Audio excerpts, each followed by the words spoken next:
दांत वाली बहू। रंजना कभी ब्रश नहीं करती थी।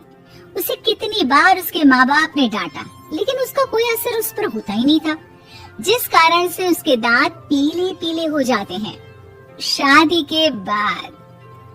अरे बहू, वैसे तो तुझ में कोई कमी नहीं है, पर तेरे दांत इतने पीले कैसे हैं बेटा? कैसे है मतलब? कोई सर्जरी थोड़ी ना कराई है। वो तो क्या नाम, मैं ब्रश नहीं करती थी तो पीले हो गए। अब क्या करूं? आप कहे तो लाल करवा लूं या फिर काले? यार ये क्या है, क्यों माँ से लड़ रही हो? लड़ रही हूँ? अरे मैं लड़ रही हूँ या ये बोल रही है कि दांत पीले हैं, पीले। अरे तपस्या थोड़ी ना की है इन्हें पीले करने के लिए। बकायदा ब्रश नहीं किया है 20 साल तक, तब जाकर। छी, कैसी बात कर रही हो? ये उस वक्त तो पीले नहीं थे जब हम लोग तुम्हें देखने आए थे। अरे तब साफ करवा लिया होगा डेंटिस्ट के पास जाकर। अब देखो कैसे पीले पीले लग रहे हैं। रंजना सास की तरफ गुस्से से देखती है। फिर शुरू हो गई पीले पीले पीले। अरे पीले तो तब भी थे जब मेरे हाथ का रसगुल्ला उड़ा उड़ा कर खा रही थी और बोल रही थी, लड़की नहीं गुणों का खजाना दे रहे भाई साहब आप। अब वो लोग करते भी तो क्या करते, पीले दांत वाली बहू पल्ले पड़ी थी तो झेलना तो था ही। एक दिन कीर्तन में रंजना गाना गा रही थी। अरे कमला बहन, माँ का द्वार है, यहाँ तो सब शुद्ध होकर आते हैं, फिर अपनी बहू को ब्रश भी नहीं करवाती तुम। दूर से पीले पीले दांत भक्ति में बाधा उत्पन्न कर रहा है। और कोई 2 साल के बच्चे थोड़ी ना लेकर आई हूँ मैं बहू बनाकर। अच्छी खासी लड़की है, अरे कैसे करवाऊं ब्रश? ये तो उसे खुद करना चाहिए ना। अब माँ बाप तो इसके जैसे तैसे निपटा दिए, ये नहीं सोचा कि सास कैसे संभालेगी। सास बहू को लेकर घर आ जाती है, लेकिन सोच लेती है कि अब इसे लेकर कहीं नहीं जाएगी। अगले रोज बहू कहती है, अरे क्या हो गया, मंदिर नहीं जाना क्या? कीर्तन का वक्त हो रहा है। मेरी मधुर वाणी से कान्हा जी जागते हैं और सोते हैं। अब तो जानती है ना उनकी भक्ति में कितना मन लगता है मेरा। वो क्या है ना, तबीयत ठीक नहीं लग रही है मेरी, आराम करूंगी मैं। तबीयत ठीक नहीं लग रही? अभी तो मिथुन के गाने पर नाच रही थी आप, और अब बोल रही है कि तबीयत ठीक नहीं लग रही।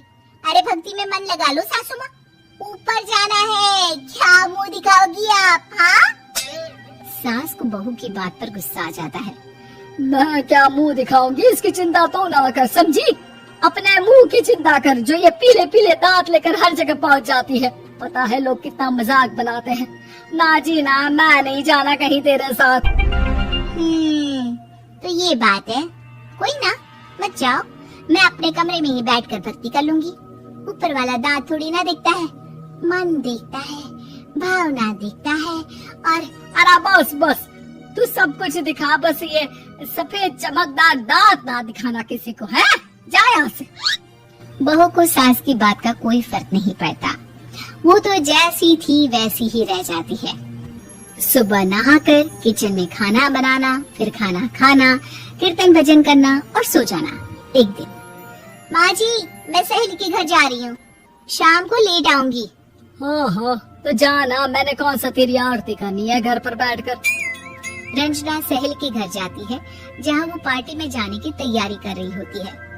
अरे शिखा, कहाँ जाने की तैयारी कर रही है? मैं गलत वक्त पर आ गई क्या? अरे नहीं यार, उल्टा सही वक्त पर आई है।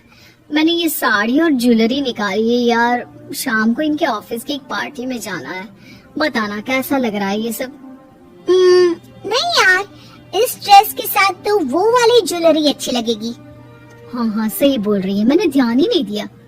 वैसे तो हमेशा से मस्त फैशन सेंस रखती है। तो बड़ा जाती होगी ना पति के साथ पार्टी में।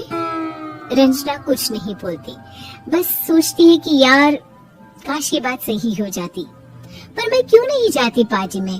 क्या इन लोगों की कोई पार्टी होती नहीं होगी? रंजना घर आती है और रात में पति से सवाल करती है, एक बात बताइए, आप मुझे किसी पार्टी में क्यों नहीं ले जाते? क्या आपके यहाँ ऑफिस में पार्टी नहीं होती? पति बेचारा क्या कहता कि दांत पीले हैं तुम्हारे इसलिए। अरे कोई पार्टी होती नहीं हम लोगों के ऑफिस में, तो कहाँ से लेकर जाऊं? और मार्केट, मॉल, कहीं वीकेंड घूमना, कहीं तो। अरे यार, सारे हफ्ते में एक छुट्टी मिलती है, तो सोचता हूँ कि आराम ही कर लूं। क्यों? रंजना मन मार के रह जाती है। पहले कभी सास के साथ मंदिर जाया करती थी, लेकिन वो भी सास ने ले जाना बंद कर दिया। घर बैठी बैठी रंजना बोर हो जाती है। तभी उसे आइडिया आता है और वो मायके जाने का सोचती है। सासू माँ, 2 दिनों के लिए मम्मी के घर जा रही हूँ। अच्छा अच्छा ठीक है, आराम से जा। और हाँ, माँ से कुछ अच्छी आदत सीख कर आना कि कैसे शरीर के हर भाग की तरह दांतों की सफाई भी जरूरी होती है, समझी? शुरू हो गई ना आप? वो लोग आपकी तरह नहीं है कि छोटी छोटी बात का पतंगड़ बना दे। उन लोगों के लिए मैं मायने रखती हूँ, ना कि मेरे पीले पीले दांत।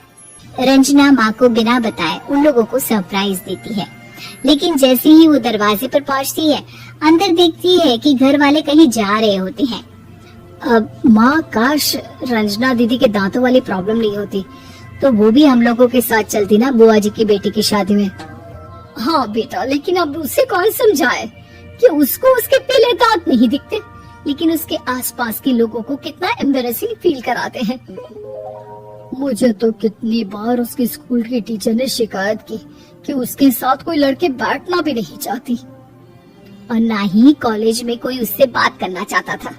लेकिन पता नहीं क्यों उसे ये बात समझ में नहीं आती। कोई कमी नहीं है उस लड़की में, बस यही के दांत पीले हैं।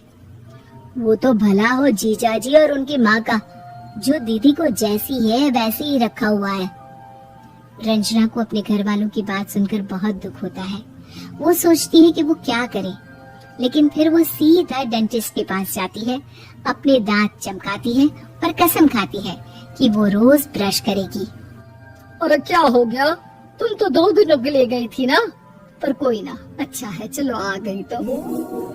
रंजना सास के सामने आकर खड़ी हो जाती है और पूरी स्माइल करती है, उसकी चमकदार दांतों को दिखाती हुई। है? चले मंदिर? माँ, मुझे माफ कर दीजिए, मैंने आप लोगों को बहुत एम्बैरेसिंग फील करवाया। मैं आज से रोज ब्रश करूंगी।